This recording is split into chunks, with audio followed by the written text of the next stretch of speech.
Cerca Teleeuropa sul tuo Play Store o Apple Store e scarica la nostra app.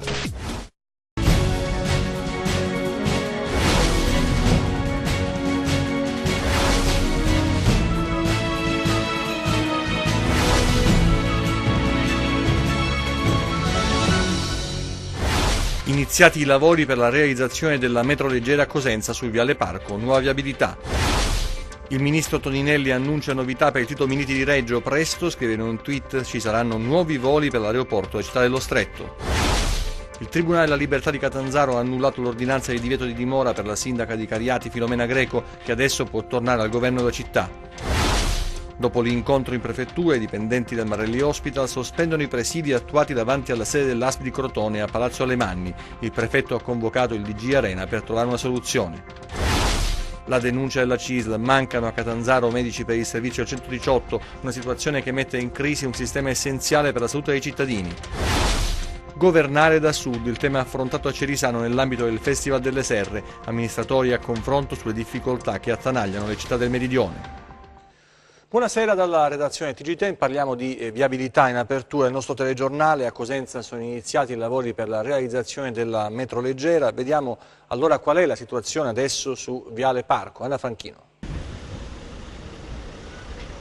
Questo è l'ultimo giorno in cui vedrete la carreggiata sud di Viale Parco percorribile. Da domani infatti questo tratto sarà inibito al traffico per i lavori che riguardano la realizzazione della metropolitana leggera che collegherà Cosenza Rende all'università. A 24 ore dall'avvio dei lavori gli operai sono al lavoro, alcuni sulla carreggiata nord, delineando le strisce blu che delimiteranno i parcheggi a pagamento, e altri hanno iniziato la fase preliminare. Per il momento verrà chiusa solo una carreggiata, quindi la carreggiata rimanente percorribile Viale Parco sarà percorribile solo in direzione Cosenza.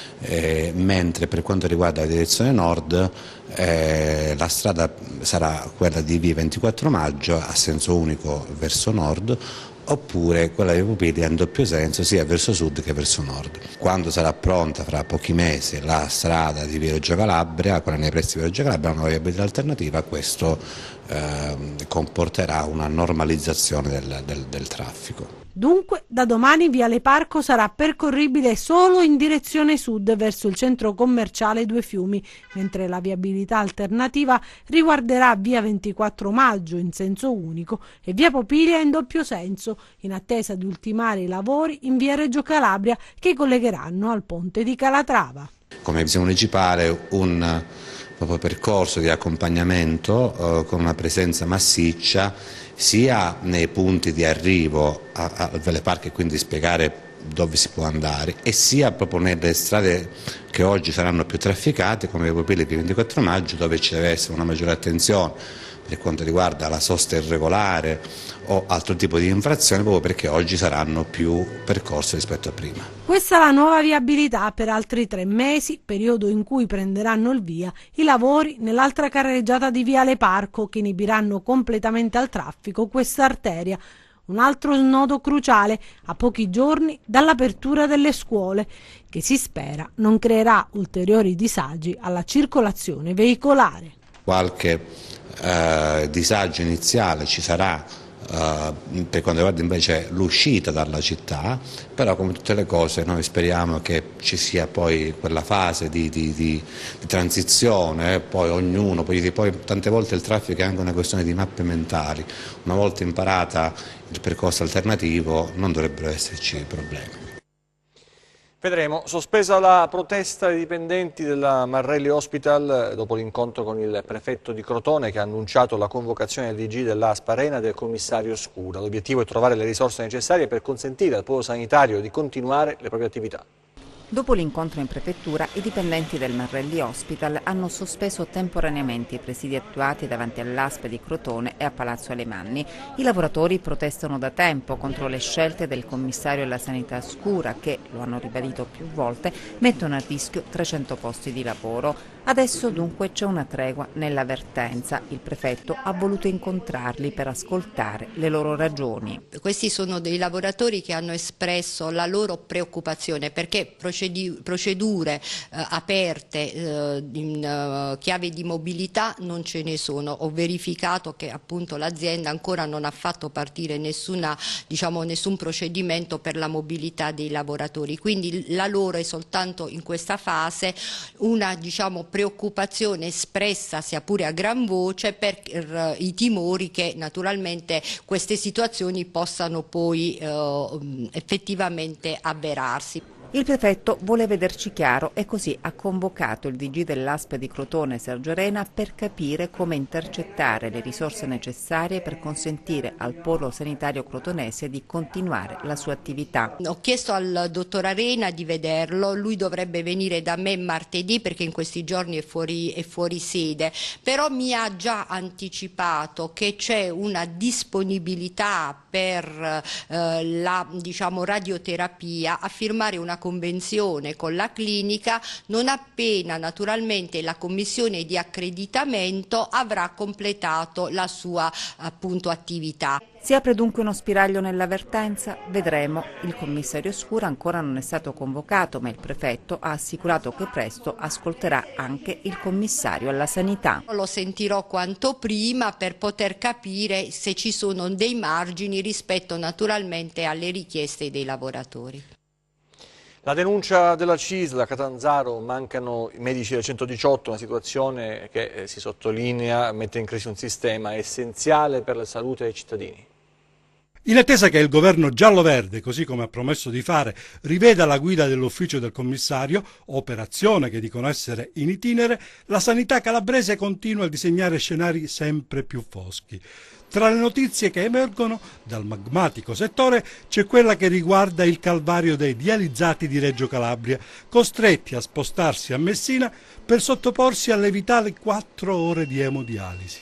Ebbene, situazione ignobile che coinvolge persone già provate dalla malattia, ma verso la quale, a quanto pare, nessuno presta l'attenzione dovuta, nonostante le proteste e l'indignazione. Ma c'è anche tanto altro che coinvolge altri settori, come per esempio il 118, servizio delicatissimo che fa registrare una preoccupante carenza di sanitari. A lanciare l'allarme il segretario regionale della CISL Medici che, dati alla mano, richiama l'attenzione del commissario e del presidente della regione. Il sindacalista racconta in una lunga nota ciò che avviene nell'ASP di Catanzaro, dove il servizio che garantisce la catena emergenza-urgenza è garantito per l'80% da medici convenzionati. Per cui succede che nello stesso ambito lavorativo si trovano ad operare medici con le stesse funzioni. Il segretario della CISL Medici chiede ai vertici dell'ASP di Catanzaro di mettere subito a concorso le postazioni disponibili come previsto dai contratti nazionali di lavoro. Torna al suo posto il sindaco di Cariati Filomena Greco, annullata dal Tribunale della Libertà di Catanzaro l'ordinanza emessa dal GIP del Tribunale di Castrovillari che disponeva il divieto di dimora per il primo cittadino di Cariati, sullo sfondo una questione riguardante l'affidamento diretto a una ditta per la raccolta dei rifiuti.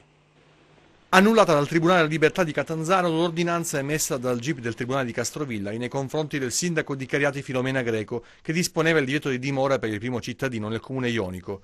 La difesa del sindaco è stata rappresentata dagli avvocati Enzo Belvedere e Giuseppe Labonia.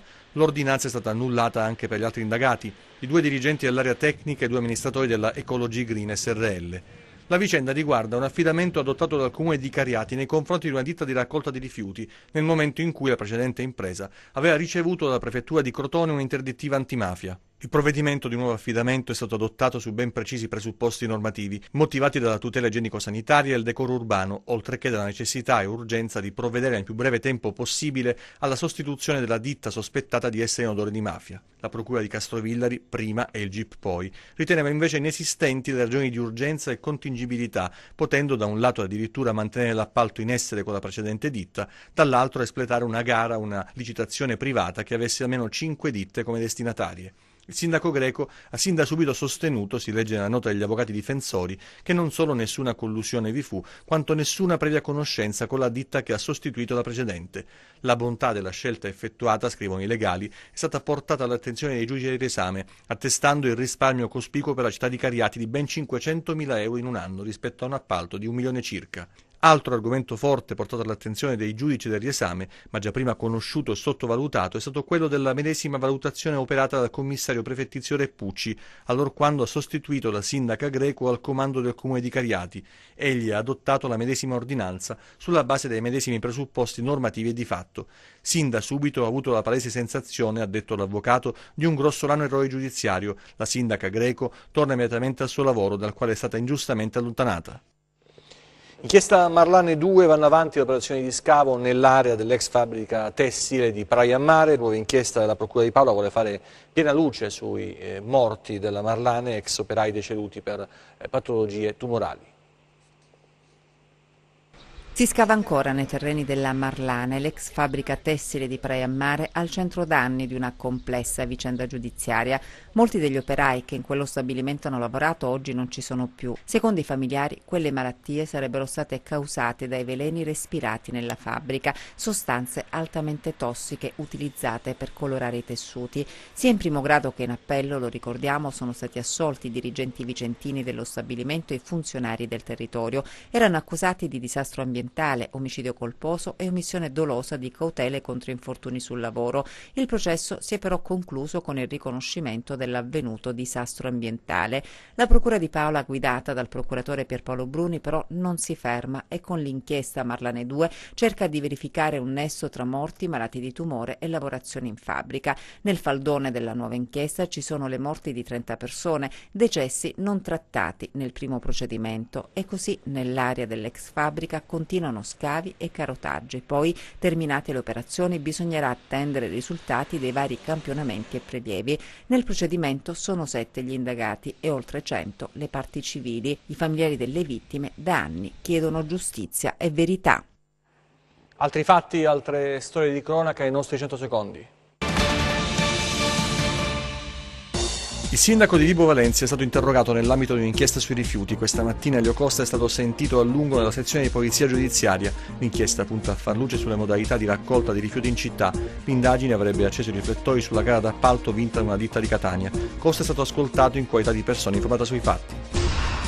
Si è concluso con 2 arresti, 23 persone denunciate, 8 segnalate alla prefettura per uso di sostanze stupefacenti, il sequestro di una piantagione di canapa, armi e munizioni rinvenute, un servizio di controllo straordinario del territorio disposto dal gruppo Carabinieri di Locri ed eseguito tramite le compagnie di Bianco, Locri e Rocella Ionica. Arrestato per furto in appartamento, era stato scarcerato dopo la convalida del provvedimento e arrestato nuovamente appena 6 ore dopo per il tentato furto in un'altra casa. Posto domiciliari, è stato sorpreso 3 volte in poche ore mentre violava l'obbligo imposto. Un 33enne di Valle Fiorita è così finito in carcere su disposizione del GIP che ha convalidato i 3 arresti per evasione, effettuati dai carabinieri. L'uomo è stato intercettato una prima volta all'esterno dell'abitazione dalla pattuglia, risottoposto alla misura cautelare. Tuttavia, poche ore dopo è stato nuovamente fermato all'esterno dell'abitazione, mentre si trovava vicino a un fermataio dell'autobus. Personale della squadra volanti della questura di Crotone, nel corso dei servizi di controllo straordinario del territorio, ha trovato e sequestrato 29,7 grammi di eroina nel quartiere denominato Fondo Gesù. Gli agenti in particolare hanno trovato 41 dosi contenute in una busta e confezionate in involucri di cellofan bianco termosaldato. A Vibo adesso, dove si è insediato il nuovo comandante della compagnia dei carabinieri. Calabrese di Catanzaro, 33 anni, il capitano Gianfranco Pino, il nuovo comandante della compagnia dei carabinieri di Vibo Valentia. Ha preso il posto del parigrado Piermarco Borettaz, trasferitosi a Cremona per dirigere il nucleo investigativo. Come ha raccontato nel corso del suo primo incontro con la stampa, il capitano Pino arriva da Villanova d'Asti, dove nell'ultimo quadriennio ha comandato la locale compagnia. Formatosi prima alla scuola per sottufficiali di Velletri, quindi all'Accademia Militare di Modena e alla scuola ufficiale dei carabinieri di Roma, la sua carriera è partita costituita dall'8° Reggimento Lazio e si è sviluppata attraverso una missione in Kosovo per proseguire al nucleo operativo radiomobile della compagnia di Misilmeri a Palermo e l'approdo in provincia di Asti per guidare la compagnia di Villanova. Pino torna dunque in Calabria e lo fa per dirigere la principale compagnia del Comando Provinciale dei Carabinieri di Vibo Valentia, con 13 stazioni al suo servizio e circa 100 uomini a disposizione. La priorità certamente sarà quella di fare in modo che il carabiniere continui a essere un punto di riferimento per tutti i cittadini, anche per quelli che hanno commesso degli errori in passato. Come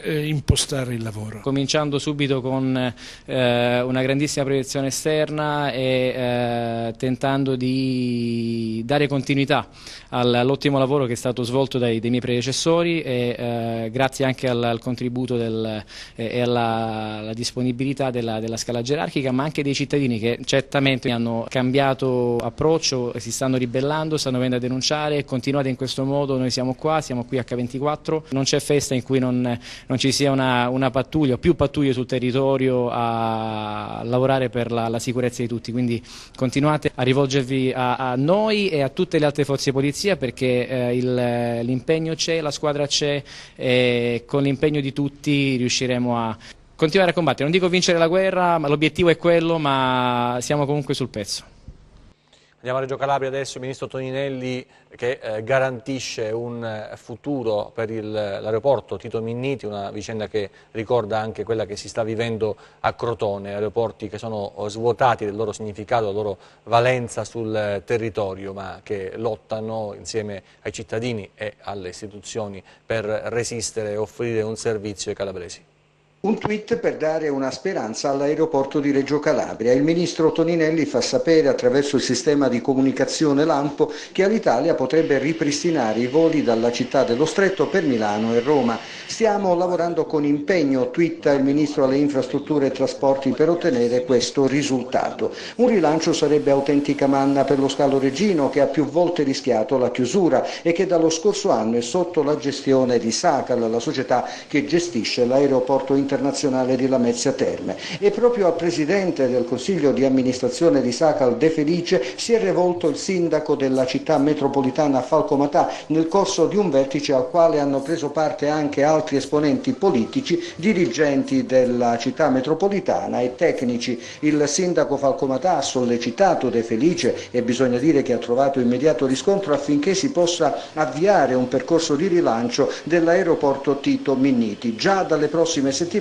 ci potrebbero essere segnali importanti e il tweet del ministro Toninelli suona in realtà come una conferma o comunque come una parziale idea che qualcosa si sta muovendo e che risultati positivi potrebbero esserci in un futuro prossimo.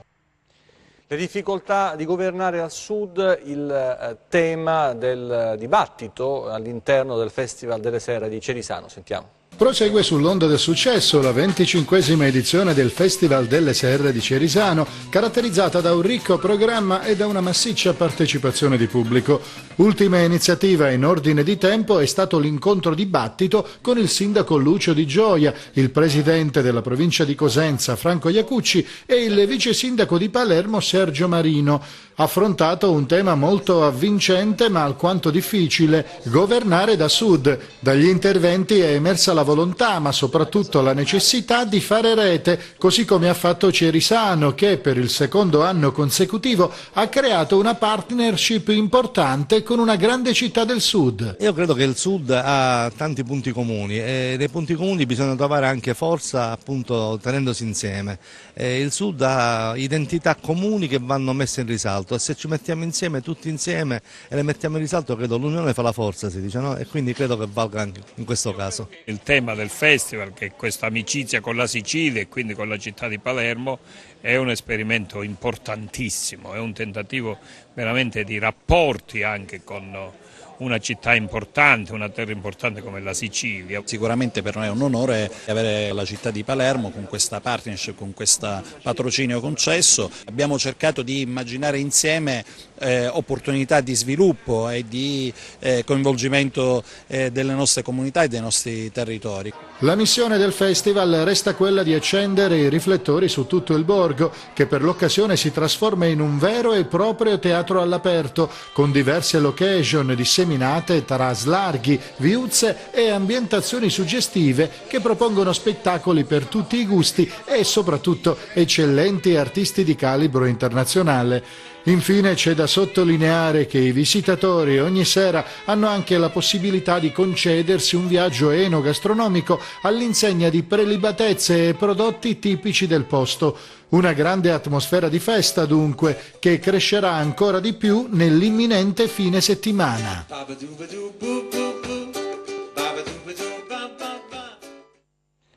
A Luzzi adesso è donato un defibrillatore alla stazione dei Carabinieri. Un defibrillatore che ha anche funzioni pediatriche è il nuovo dono che la BCC Mediocrati ha consegnato alla comunità di Luzzi, un presidio di sicurezza che è stato posto davanti alla caserma dei Carabinieri e che resterà a disposizione dei cittadini. Stiamo continuando con la comunità di Luzzi a dotare il nostro territorio di riferimento di questi strumenti salvavita che sono importanti per le nostre comunità, quindi come banca di comunità, come banca di territorio è giusto che siamo vicino a queste esigenze. In aggiunta a tutte le altre funzioni, adesso quest'ultimo che abbiamo donato al Comune di Luzzi è utilizzabile anche in caso di incidenti di bambini e quindi è assolutamente un'aggiunta fondamentale e vitale per le esigenze di tutti i giorni. L'amministrazione comunale di Luzzi ha accolto con gratitudine il dono del defibrillatore. Per noi è di vitale importanza perché dagli ultimi dati che sono emersi sembra che ci sono in Italia circa 60.000 morti che avvengono per arresto cardiocircolatorio ed è stato scientificamente provato che il 30% di queste vite possono essere salvate da un corretto utilizzo di questo apparecchio appunto che è il defibrillatore. Il defibrillatore è stato affidato alla custodia dei Carabinieri in aggiunta al prezioso servizio che già svolgono per la comunità. La cosa non può che farci piacere anche perché è un'altra attestazione di merito da parte dell'amministrazione comunale, dei cittadini, quindi che ripongono in noi anche questo aspetto che avremo modo sicuramente di sfruttare, ovviamente con la speranza che non serva mai. Il calcio, la questione ripescaggi ci sarà da attendere ancora fino a martedì. Entro martedì il collegio di garanzia del CONI si esprimerà sulle varie questioni che riguardano i ripescaggi in Serie B. Ci sono 6 squadre coinvolte, si potrebbe andare da 19 a 22, ci sono varie possibilità, il Frattini non si è espresso, insomma si studierà una soluzione anche in questo weekend, ma comunque vada qualcuno sarà scontento. E adesso il meteo.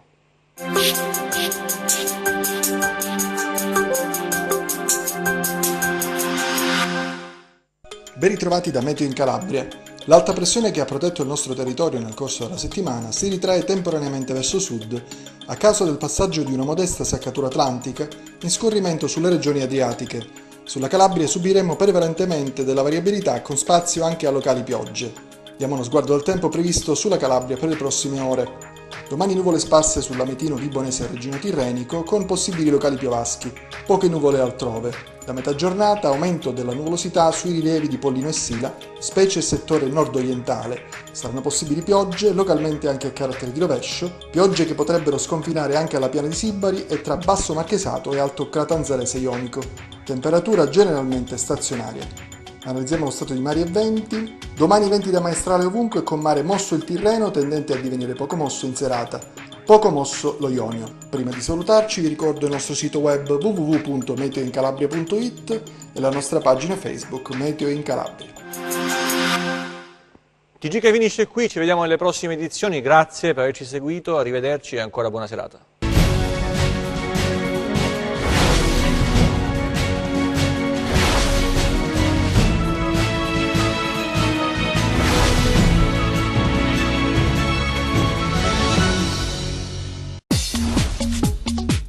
Cerca Teleeuropa sul tuo Play Store o Apple Store e scarica la nostra app.